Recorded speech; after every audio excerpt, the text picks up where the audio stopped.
Friends, good afternoon.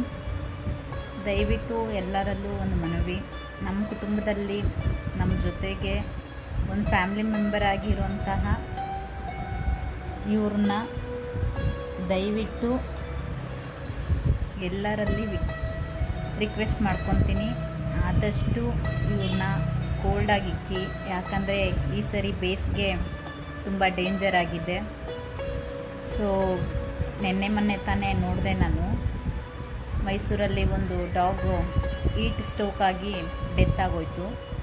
ಹಾಗಾಗಿ ದಯವಿಟ್ಟು ನಿಮ್ಮ ಮನೆಯಲ್ಲಿ ಸದಸ್ಯರಾಗಿ ಸಾಕಿ ಬೆಳೆಸುತ್ತಿರುವಂಥ ಪ್ರಾಣಿಗಳ ಮೇಲೇನೂ ಗಮನ ಇರಲಿ. ಈ ಥರ ಪ್ರಾಣಿಗಳಿಗೆ ದಯವಿಟ್ಟು ಅವಕ್ಕೂ ನಮಗೆ ಈ ಬೇಸಿಗೆಯಲ್ಲಿ ಫ್ಯಾನ್ ಇದ್ದು ಫ್ಯಾನ್ ಕೆಳಗಡೆ ಇದ್ದೀವಿ ನಾವು, ಆದರೂ ನಮಗೆ ಕಷ್ಟ, ನಮಗೆ ಬಾಯಿಗೆ ಬರುತ್ತೆ, ಸೆಕೆ ಆಗುತ್ತೆ ಅಂತ ಹೇಳ್ಕೊತೀವಿ. ಸೆಕೆ ಆದರೆ ನಾವು ಏನೇನು ಮಾಡ್ಕೊಬೇಕು ಅದೆಲ್ಲ ನಾವು ಮಾಡ್ಕೊತೀವಿ, ಕುಡಿತೀವಿ.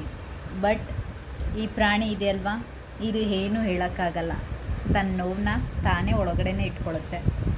ಹಾಗಾಗಿ ನಾವೇ ಅದ್ರ ಬಗ್ಗೆ ಗಮನ ಇರಬೇಕು. ನಮಗೆ ದಯವಿಟ್ಟು ಬಾಳೆಹಣ್ಣು, ವಾಟರ್ ಮೆಲನ್ನು, ಕುಕುಂಬರು, ಈ ಥರ ತಂಪಾದ ಐಟಮ್ಗಳು, ಎಳ್ನೀರು, ಜಾಸ್ತಿ ನೀರನ್ನು ಸ್ವಲ್ಪ ಮಜ್ಜಿಗೆ ಮಾಡಿ ಕುಡಿ. ಆದಷ್ಟು ಅದಕ್ಕೆ ಸ್ವಲ್ಪ ತಂಪಾಗಿ, ಬಾಡಿ ತಂಪಾಗಿರೋ ಥರ ಫ್ಯಾನ್ ಗಾಳಿಗೆ ಕೆಳಗಡೆ ಮಲಗಿಸ್ಕೊಳ್ಳಿ.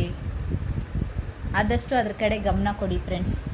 ಎಲ್ಲರಲ್ಲೂ ನಾನು ಕೇಳೋಂಥ ಒಂದೇ ಒಂದು ಮನವಿ, ನಮ್ಮ ಪೆಟ್ಟ ಮೇಲೆ ನಮಗೆ ಗಮನ ಇರಬೇಕು. ನಾವು ನಮ್ಮಂಗೆ ಒಂದು ಜೀವ ಅಲ್ವಾ. ನೋಡಿ, ಫ್ಯಾನ್ ಗಾಳಿಗೆ ಏನು ಚೆನ್ನಾಗಿ ಮಲಗಿದ್ದಾಳೆ. ಆದರೆ ಇವಳು ಯಾವಾಗಲೂ ಆಗಲಿ, ಮಳೆಗಾಲ ಆಗಲಿ ಬೇಸಿಗೆ ಆಗಲಿ, ನೆಲದ ಮೇಲೇ ಮಲಗೋದು ಇವಳು. ಸೊ ಇವಳಿಗೆ ಈ ಥರ ಫ್ಯಾನ್ ಇದ್ದರೆ ಸುಖವಾಗಿ ಮಲ್ಕೊತಾಳೆ. ಸ್ವೀಟಿಮಾ ಅಷ್ಟೇ, ನನಗೆ ನಿದ್ದೆ ಬೇಕೀಗ, ಡೋಂಟ್ ಡಿಸ್ಟರ್ಬ್ ಮೀ ಅಂತ ಹೇಳಿಬಿಟ್ಟು ಮಲಗಿಬಿಟ್ಲು. ಲುಕ್ಕಲ್ಲೇ ಎಲ್ಲ ಮಾತಾಗೋಗುತ್ತೆ. Thank you for watching.